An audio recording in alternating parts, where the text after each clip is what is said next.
الشیطان الرجیم بسم اللہ الرحمن الرحیم سورۃ النساء مدنیہ بسم اللہ الرحمن الرحیم یا ایہا الناس اتقوا ربکم الذی خلقکم من نفس واحدہ وخلق منها زوجہا وبث منہما رجالا کثیرا ونساء۔ اے لوگو، تم اپنے اس رب سے ڈرو جس نے تم کو ایک ہی ذات سے پیدا کیا اور اسی ذات سے اس کے جوڑے کو بھی پیدا کیا، اور ان دونوں سے بہت سارے مرد اور عورتوں کو زمین پر پھیلا دیا۔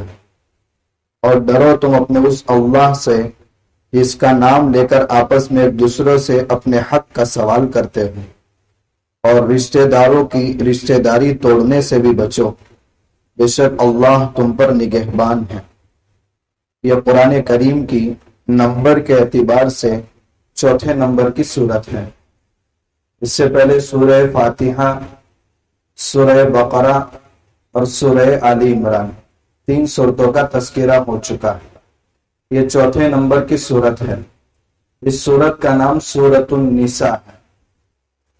دنیا میں بے شمار مذاہب جو وجود میں آ چکے ہیں اور آ رہے ہیں، ان میں عورت کو گناہوں کے دروازہ کھلنے کا دروازہ سمجھا جاتا ہے، منحوس ترین سمجھا جاتا ہے، جبکہ مذہب اسلام نے قرآن کریم میں 114 سورتوں میں سے ایک عظیم سورت جو 24 رکوع اور 177 آیات پر مشتمل ہے، یہ سورت اتار کر کے عورت کو کتنا عظیم مذہب اسلام میں درجہ دیا گیا۔ سورۃ النساء پورے قرآن میں 2 سورتیں ہیں، ایک 4 پارے میں اور ایک 28ویں پارے میں، جس کا نام سورۃ الطلاق ہے۔ اس میں بھی عورتوں کے حقوق کا تذکرہ ہے اور اس سورت میں بھی عورتوں کے حقوق کا تذکرہ ہے، مگر اس سورت میں عورتوں کے حقوق کا تذکرہ زیادہ ہے، اس لیے اس کو سورۃ النساء الکبریٰ کہا جاتا ہے، اور سورۃ الطلاق میں عورت کے حقوق کا تذکرہ اس کی نسبت کم ہے، اس لیے اس سورت کو سورۃ النساء الصغریٰ کہا جاتا ہے، یعنی چھوٹی سورہ نساء، اور یہ بڑی سورہ نساء۔ یہ سورت مدنی ہے، یعنی ہجرت کے بعد اللہ کے نبی صلی اللہ علیہ وسلم پر نازل ہوئی ہے۔ احکامات بے شمار ہجرت مدینہ کے بعد ہی اترے ہیں، اس لیے اندازہ لگانے کا ایک طریقہ یہ بھی ہے کہ جن صورتوں میں احکامات کا تذکرہ ہے وہ صورتیں اکثر مدنی ہی ہیں، اور جن میں عقائد کا تذکرہ ہے وہ صورتیں مکی ہیں، کیونکہ مکہ کے اندر عقائد پر محنت کی گئی ہے اور مدینہ کے اندر احکامات نازل ہوئے ہیں۔ یہ جو منتشر حضرات بیٹھے تھوڑے آگے آ جائے، یہ اس میں عقائد، اس میں مسائل کا ہی تذکرہ ہے۔ عورت کا حق کیا ہے بیوی ہونے کی حیثیت سے، اس کا بھی تذکرہ ہے۔ عورت کا حق کیا ہے بیٹی ہونے کی حیثیت سے، اس کا بھی تذکرہ ہے۔ مہر کتنا ہونا چاہیے، اس کی بھی تفصیل ہے۔ مہینے کے اعتبار سے خرچہ کتنا ہونا چاہیے، اس کی بھی تفصیل ہے۔ سسرالی اور نسبی اعتبار سے کون سی عورتوں سے نکاح حلال ہے اور کون سی عورتوں سے نکاح حرام ہے، اس کی بھی تفصیل ہے۔ نکاح کے بعد جب میاں بیوی کے درمیان اختلاف ہو جائے تو سب سے پہلے کیا کام کرنا چاہیے اور اس مسئلے کو کیسے حل کرنا چاہیے، اس کا بھی تذکرہ ہے۔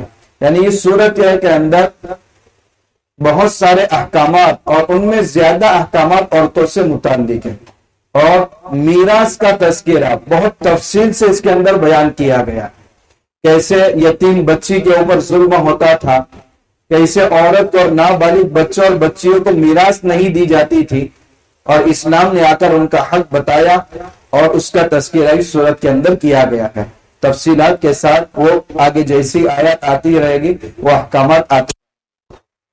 پہلی آیت کے اندر اللہ تبارک و تعالیٰ نے اور قرآن کریم نے دنیا کے سامنے ایک ایسا عجیب انقلابی نظریہ پیش کیا ہے۔ کئی لوگوں، یعنی اس میں مسلمانوں کو خطاب نہیں ہے، تمام دنیا کے انسانوں کو خطاب ہے۔ اپنے اس رب سے ڈرو جس نے تم کو ایک ذات سے پیدا کیا۔ خدا ایک ہے تو تمام انسانوں کے باپ بھی ایک ہے، یعنی انسانوں کے باپ بھی ایک ہیں بنسبت. اس لیے اسلام کا نظریہ ہے کہ انسان انسانیت کی حیثیت سے سب آپس میں برابر ہے. کوئی ذات پات نہیں, کوئی اونچ نیچ نہیں. زبان کے اعتبار سے, علاقے کے اعتبار سے, رنگ و روپ کے اعتبار سے دوسرے مذاہب میں مراتب ہیں. بلکہ ہندوؤں کا نظریہ تو یہ ہے کہ کچھ انسان بھگوان کے منہ سے پیدا ہوئے, کچھ بازو سے پیدا ہوئے, کچھ ران سے پیدا ہوئے اور کچھ پیر کے تلوے سے پیدا ہوئے. اس لیے ان میں طبقاتی نظام ہے. ایک چارپائی پر دو کو نہیں بٹھا سکتے بلکہ اس کو سامنے نیچے ہی بیٹھنا ہے. جس گلاس سے پانی برہمن نے پی لیا, چھتری یا بنگی سماج کا انسان نہیں پی سکتا. ان میں ذات پات ہے. اسلام نے اس نظریے کو پہلی آیت کے ہی ذریعے ختم کر دیا کہ سارے انسان کے باپ ایک ہی ہے, وہ آدم علیہ السلام. اس سے ڈاروین کے نظریے کا بھی تلا کما کر دیا کہ اللہ تبارک و تعالیٰ نے انسان کو پیدا کیا اور انسان ہی کے ذریعے باقی انسان وجود میں آئے ہیں. ایسا نہیں کہ پہلے انسان کوئی جانور کی شکل میں ہو پھر ترقی کر کے انسان بن گیا. اس نظریے کی تردید بھی اس سے کر دی. آگے اللہ تعالیٰ نے فرمایا وَخَلَقَ مِنْهَا زَوْجَهَا. انسان کو پیدا کرنے کے بعد اسی جز سے اللہ نے اس کے جوڑے کو پیدا کیا. اس کا جوڑا کیا ہے؟ عورت. عورت انسان کا ہی مرد کا ہی جز ہے. جب مرد کا ہی جز ہے تو مرد کی زندگی کی تکمیل عورت کے بغیر نہیں ہو سکتی. اس سے آج کل بہت ساری تحریک ہے اور خود ہمارے پڑوسی ملک میں وہ تحریک ہے آزادی نسواں کے نام سے, یعنی عورتوں کو آزادی دی جائے. بڑی بڑی تحریکیں چلتی ہیں اس پر, ہر سال دیکھتے ہیں کیا تماشا ہوتا ہے. یہاں اللہ تعالیٰ نے فرما دیا کہ عورت انسان ہی کا ایک جز ہے اور انسان اپنے جز سے محبت کرتا ہے. جسم کے کسی عضو کے اندر اگر کوئی تکلیف پیدا ہو جائے تو فوراً انسان فکر مند ہو جاتا ہے.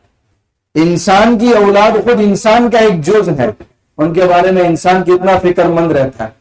مذہب اسلام یہی بتا رہا ہے کہ عورت تمہارا ہی ایک حصہ ہے, اس سے محبت کرو. لیکن ان لوگوں نے کیا کیا؟ دو فریق بنا دیے, مردوں کا فریق الگ, عورتوں کا فریق الگ.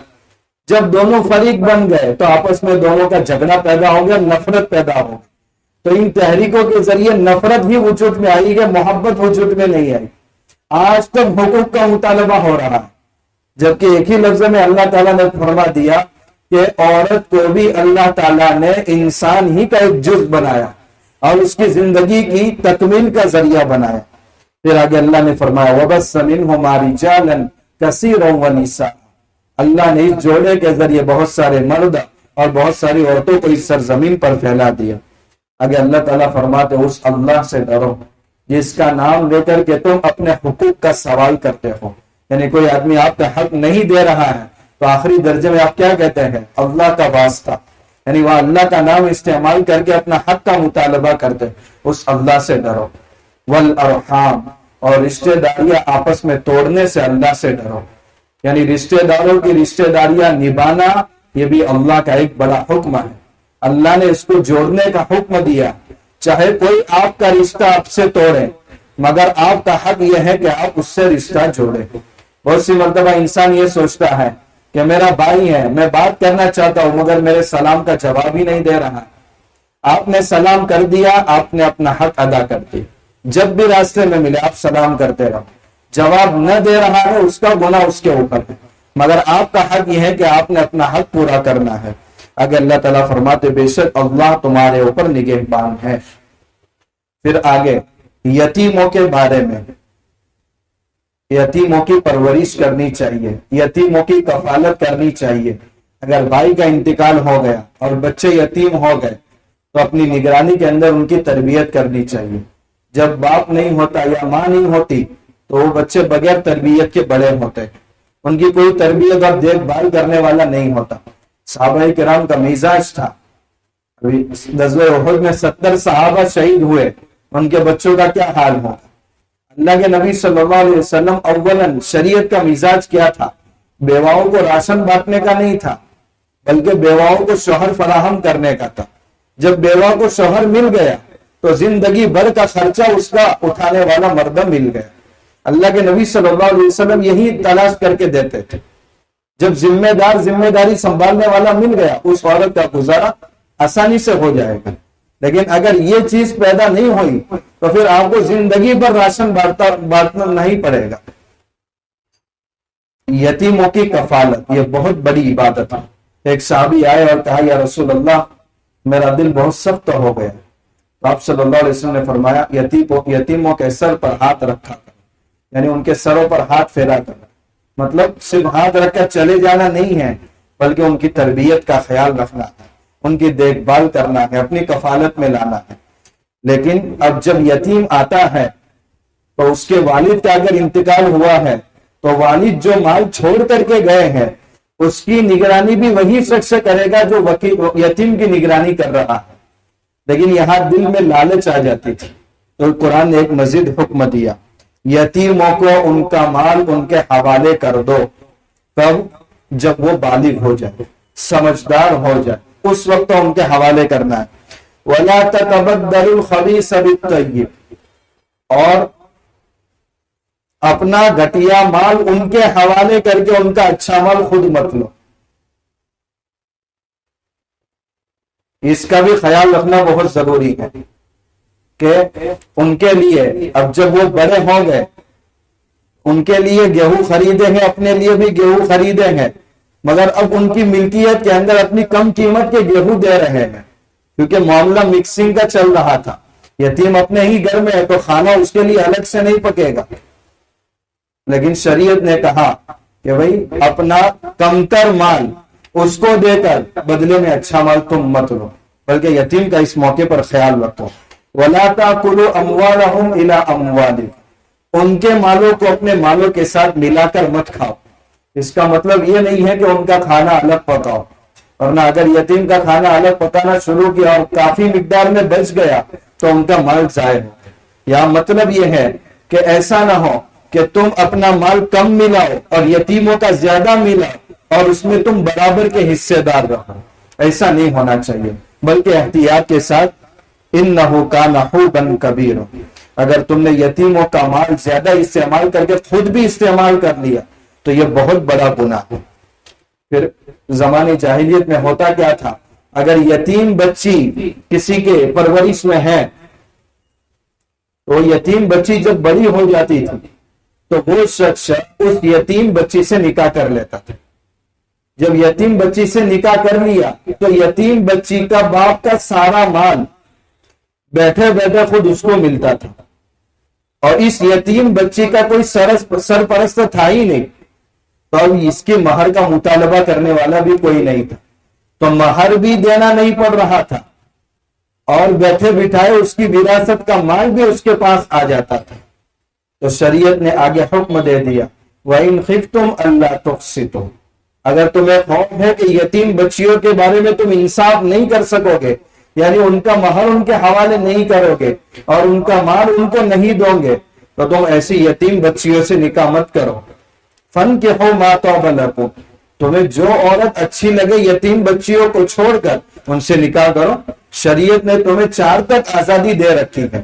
ہاں البتہ اگر شفقت کے طور پر اس یتیم بچی سے اس کا نکاح بھی صحیح ہو رہا ہے اور وہ شفقت کے طور پر مہر کا بھی خیال رکھتے ہوئے، وراثت میں جو مال مل رہا ہے اس کا بھی خیال رکھتے ہوئے اگر نکاح کر رہا ہے، بہت اچھی بات ہے، مگر اپنے آپ کو بچانا بہت مشکل ہوتا ہے۔ اور یہ مستقل ایک رواج چلا آ رہا تھا کہ اس کی وراثت کا مال بھی اپنے کنٹرول میں ہے، وہ بھی اپنے پاس آ گیا، اور مہر کا مطالبہ کرنے والا بھی کوئی اسٹرانگ انداز میں نہیں ہے تو مہر بھی نہیں دے رہا تھا، تو شریعت نے منع کر دیا۔ اگر نا انصافی کا خوف ہے تو ایسی یتیم بچوں سے نکاح مت کرو۔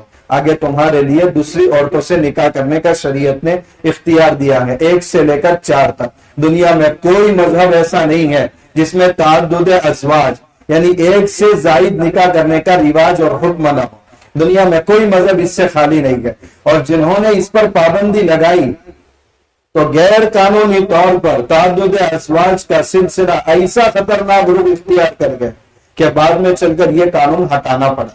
اور انسانی فطرت کا لحاظ جب نہیں رکھا جائے گا تو پھر گناہوں کے دروازے کھل جاتے ہیں. اس کا تذکرہ انشاءاللہ کرتے ہیں. سبحان اللہ.